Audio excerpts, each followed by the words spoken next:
He's 0-4 against the Rams in his career. Meanwhile, Stafford off to a perfect start with the Rams. He has the highest QBR in the NFL and 9 touchdown passes in the first 3 games, with 5 of them going to the league's leading receiver, Cooper Kupp. Lindsay Theory knows all about it, and she's at SoFi Stadium with the very latest. Hi, Lindsay. Good morning, Sam. Well, Cardinals quarterback Kyler Murray has some choice words about his 4 straight losses to the Rams, saying, "We've pretty much got our butts kicked every time we've played them."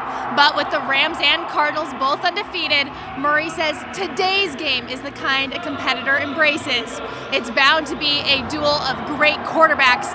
Cardinals coach Cliff Kingsbury says that Rams quarterback Matthew Stafford is able to cut loose and make throws that a mortal man wouldn't even attempt, and that together Stafford and Rams coach Sean McVay create a perfect storm.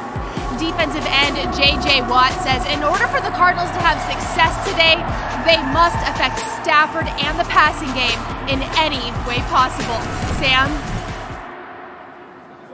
Yeah, Lindsay, this is going to be such an interesting game to watch if you're a fan of quarterbacks, because 2 guys playing really well, but playing in different ways. Matt, from what you've seen from the Rams so far this season, are you ready to say they're the best team in football? Yeah, they're the best team in football right now, maybe with the best quarterback in football so far this year, and maybe the best coaching staff in football. And Kyler Murray's playing great, but this is a tough matchup. There's a reason that Sean McVay's never lost to the Rams, because one of the things you have to do, Sean McVay's never lost to the Cardinals. One of the things you got to do is you got to leave Kyler Murray, you got to make him stay inside the pocket. And you can't. That's impossible sometimes. But listen, but the Rams have done a decent job of that, and I believe that the thing that the Rams do best is they're able to get a pass rush and create turnovers with just a 4-man rush. Every single one of their interceptions this year is with a 4-man rush or less. Conversely, with Arizona, why I think this is such a great matchup, all of Kyler's interceptions have come with a 4-man rush or less. And that is not normal, but that is normal to this matchup and to this game. That's why I think Aaron Donald and company, Sean McVay with a hot quarterback, they're the best team in the best division in football right now. You talking about hot quarterback, hot offense. There's no limitations to the Ram offense. You know, with Jared Goff, it seemed like they had training wheels on him and they were able to take him off with a guy like Matthew Stafford. We know what Cooper Kupp does in this offense. But I'm going to tell you what he's doing this year. Let me show you a couple plays. You talking about a nightmare for a defense coordinator? Hey, Rex Ryan, good luck. I want y'all to look at this first play right here. Where's Cooper Kupp? He's coming out of the backfield, coming right on the inside edge of the number. Look at the DB. Cooper Kupp just gave you a little to the outside. You already slipping. Next play right here, this is last week. The pick concept. Making the DBs fight through others to get to you. That's how they're using Cooper Kupp. And last but not least, hey, Teddy Bruschi, look at this route right here. Are you going out, back in on a return, coming back out? I don't know what they're doing offensively in L.A. with this offense led by Matthew Stafford, but it is a great thing to see. And like I said, there's no limitations to this offense because each given week you got Woods, you got Jackson, you got Kupp. Any one of those guys can get off, but I like what they're doing and how they're featuring Cooper Kupp. And what you've got is structure, a structured offensive system, offensive program that you see it sort of developing right there. Flipping it over to the Arizona Cardinals, you got street ball. Yeah. That's what you got to stop. And so you're talking about the edge rushers and getting there with 4, but just a game plan, conscious effort of those edge rushers, really not setting the edge versus the run, but versus the pass, keeping Kyler Murray in the pocket, letting Aaron Donald do his thing up there. That's how they'll get him. But this is about Kyler Murray getting out the pocket, take a right at the lamp post and meet me at the yellow VW Bug over there, and I'm going to throw it. That's the street ball that the Rams have to get ready for. They're ready for it. Jalen Ramsey's that type of experienced corner, even the entire backfield, plaster. Once they get going, they'll get that done, Rex. Yeah, when I look at this game, look, Stafford is playing at an MVP level. Everybody talks about that. He could be the MVP of the league right now. I think Kyler Murray can also. And you mentioned playing that street ball and all that. Has nothing to do with air raid, air whatever. It doesn't matter. This is a special player. But, if you're going to rush him with 4 guys, you better be super athletic up front. Check that box for the Rams. When you got Leonard Floyd, Aaron Donald, they're as athletic as it gets, and that's why they've had success in the past against Kyler Murray. But right now, I think Kyler Murray's on such a different level. Like he's elevating that whole team, and that's why this one, I can't wait to watch this game. Real quick, you're speaking about the air raid offense that we have not seen since Coach Kingsbury became the head coach. But today, going against on the flip side of the Rams, the way they run their bunch formations, all their motion, their concepts of what they do. Hey, man, could we see the air raid offense at its finest today? I don't know, but I do want to see how Kyler Murray with their bunch formation, how they're going to be able to bunch and the motions that they use, because the LA Rams do a damn good job of it. I'm just anxious to see how Arizona can counter what they do offensively. I'm interested to see what they do with DeAndre Hopkins today. I mean, he has a lot, not nearly as many targets as he had this time last year, and going up against Jalen Ramsey, who we know he used to play against all the time in Houston. That matchup will be interesting. It'll be interesting to see Christian Kirk also get some of that time. Let's get now to our game picks. It is time to decide, guys. We're starting with the Seahawks and the 49ers. Rex, bounce back game for both of these teams. This one is a defensive coordinator nightmare right here, because points are going to be flying all over the place right here. Who has the ball last probably wins this thing.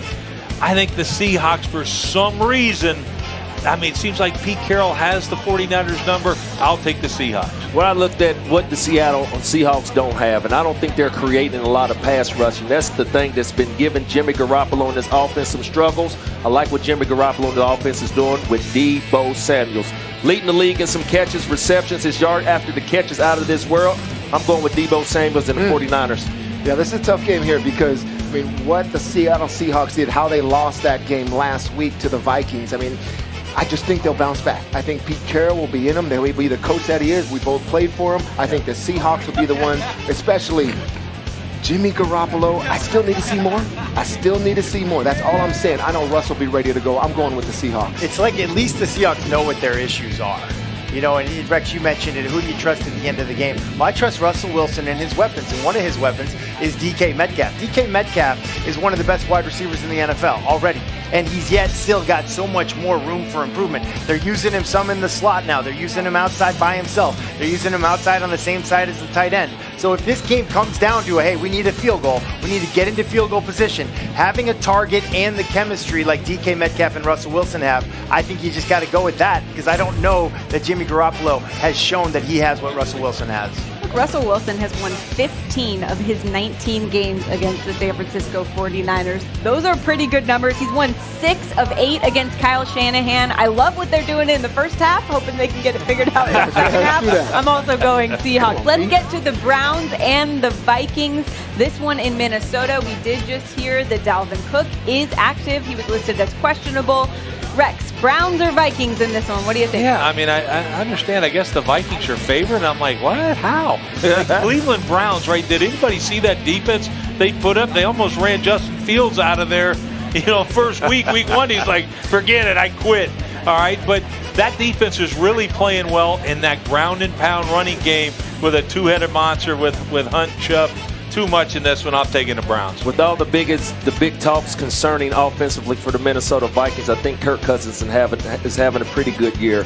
So I'm just going to go with the arm strength of Kirk Cousins to lead the Vikings to a victory. I'm going with the Vikes. I'm with you, Rex. I love that defense in Cleveland. I mean, Myles Garrett, of course, gets a lot of attention. But how about Jeremiah Owusu-Koramoah? One more time. Jeremiah Owusu-Koramoah. I like it. Right? Nice one player I'll never talk about. Had a really good game last week, showing up a lot. 4 tackles, 2 pass breakups, a tackle for loss, half a sack. He did a lot of things. Very quick, very shifty, dealing with blocks, not the most physical, only about 220 pounds, but he uses his speed well to get after the passer and make plays in coverage.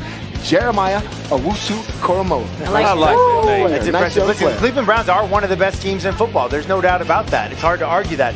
But turn on the tape. The Minnesota Vikings, don't look at their record. They're playing great football. That offense is humming. Adam Thielen and Justin Jefferson might be the best duo of any duos in the NFL at the wide receiver position. 27 touchdowns since 2020, which for those two guys, that's better than anybody else. This passing game is real, and Kevin Stefanski has a piece of this. He trained Kirk Cousins, he's training Baker Mayfield. I think it's going to be a great game, but I think the Minnesota Vikings can get this one done. I don't disagree with any of that other than your conclusion. Their offense, the Vikings offense, has been amazing. Randy said Kirk Cousins is pretty good. I think he's been great. One of the best quarterbacks in the league this year. I think he doesn't get nearly enough credit for the way he's actually playing on the field. The problem is their defense. And until they are a more complete team, I'm going with the more complete team in this game, and that would be the Cleveland Browns. All right, let's get to the Ravens and the Broncos at Mile High. What do you think, Greg? Oh, it's going to be a great game, and this is a pick-up game. But to me, it could come down to 4th down. Because it's not just making the Ravens go 3 and out. No, you got to make them go. You got to get them off the field on 4th down. And when I see it, everybody talks about analytics and how, let's go for it, let's do whatever. Man, this is a game, man. Coaching is an art. It's not a science. And a guy that does an unbelievable job of it is John Harbaugh. Like, you talk about a guy, I got a tape right here coming up on 4th down. This is John Harbaugh. It's playing right now. I can't